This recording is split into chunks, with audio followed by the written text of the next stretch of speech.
Hello tankers, I'm Major Hawkins, welcome to my channel.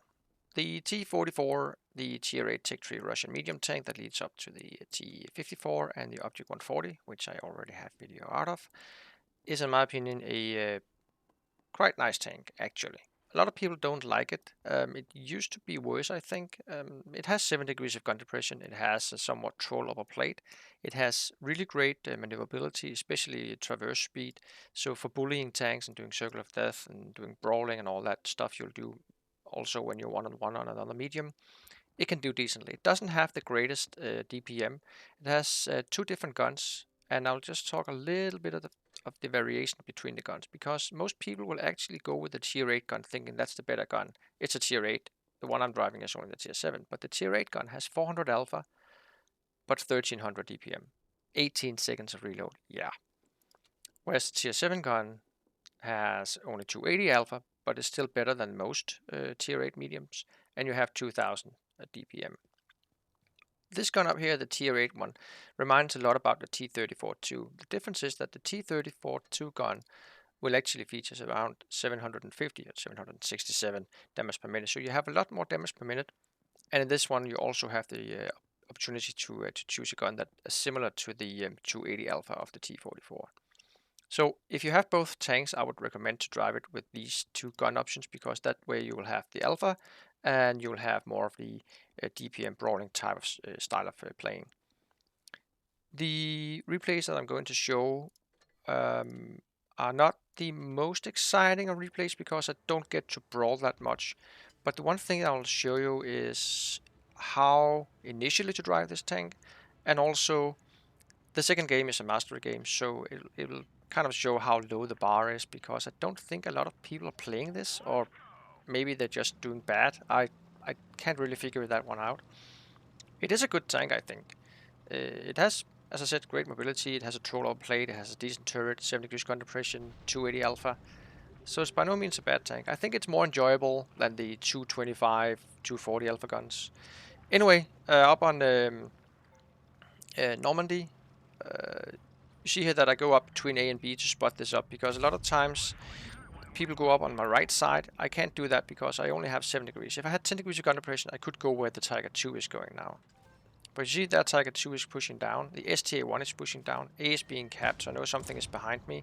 But I do have the Canavan down behind me, and he's kind of taking some attention off. See, the Tiger 2 is all red, except when he turns his turret.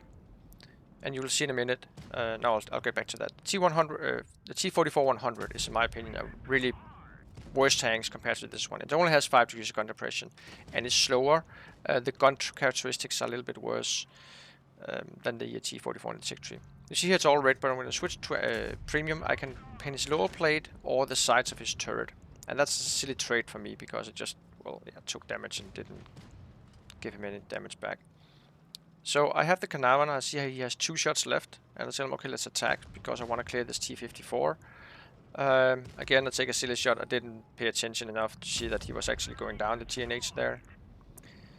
The enemy team has no tank destroyers, and you see that all 5 of them are accounted for up to my right here. You actually saw them on the screen. So I'm pretty safe for the minute here, and I might as well cap the space, so put some more pressure on the enemy team. Another thing you, in general, should be aware of is target selection. See that I have the IS-3 up there, and I have the time to aim in and shoot, because the TNH actually has his gun turned, so there's no risk of him shooting me instantly.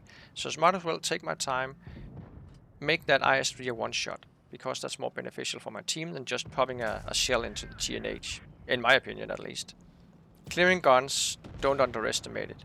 Again, a gun in the game with 1 health or 3 health, as you might have seen in my 50 TP prototype video. Don't underestimate them. A decent player with low hit points will usually go to the back of the map and farm off his team and see if he can still assist them instead of just killing himself. So I wrote B away there in the chat, because we were not on voice chat. Victor missed on me actually.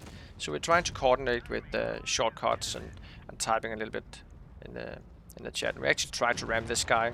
I wrote B away because I didn't want him to kill himself to get some extra damage, because it's just a fun little medal to get. You know, the brothers in arms. Not B away, B IA, I guess.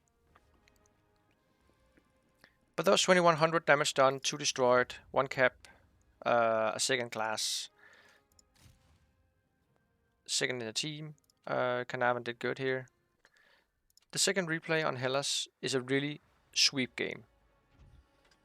And I'll explain a little bit about tactics when I get up to C. But if you see the lineup here, they're actually quite decent on mobility. You have the WC120 1GFT, the YOLO TD, premium Chinese, SU130, no armor, but also decent mobility.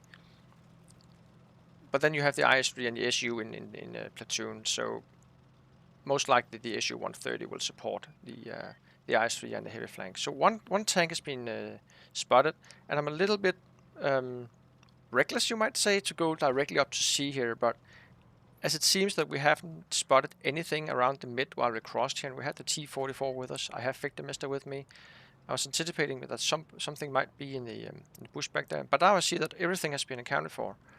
You have 6 tanks spotted, and I'm about to go out of the cap, but since I'm almost done capping, I think it's better to actually just spend that 1 second to cap and then move on. If I were just entering the cap and I then see the entire team and the opposing team on the opposite side, I wouldn't have capped, because that way my team would most likely have gotten themselves killed before I got there. So consider that whether you cap or you don't cap. So I could have shot a different target or same target here, but I'm actually shooting at different targets, and I pointed that one out. So both the T-44, me, and Victor Mister shot it and killed it. And by selecting different targets, because this guy hasn't discovered yet that we're here, but when we start shooting at him, he will. And that way, we will actually take some pressure off our heavy side, so they can better farm or push on those heavies. And you see the IS-3 is the only one staying there. The rest of the team here is actually going back. Premium ammo, given I had a great angle on him there because he was actually not hull down. It was more of a hull up, I don't know. He was pointing up towards me, so I had kind of a straight angle towards his front. Otherwise I would have struggled to pin him. I'm going down here, taking his track, and actually he gets a shot into me, and don't go around him because then I have the Titan coming. And unfortunately he lights me on fire. But then you just hide behind a hard cover here and do a max roll. And yeah, it's pretty much done for. Get the last kill here. And that's it. A little bit less than 3,000 damage. I did get a cap. And I also got 4 kills, I think. So I wouldn't say it's the highest of bars for a tier 8. T-44, if you're grinding down the line, consider to give it a try instead of just getting past it to the T-54 and Object 140. I think it's a really good tank. I have quite a few battles in it. I think this is my free-to-play account. Yeah, 235 battles in it. And I think similar numbers on my regular account. So that's all from me, folks. Hope you enjoyed it. Take care and have a really great day. Bye-bye.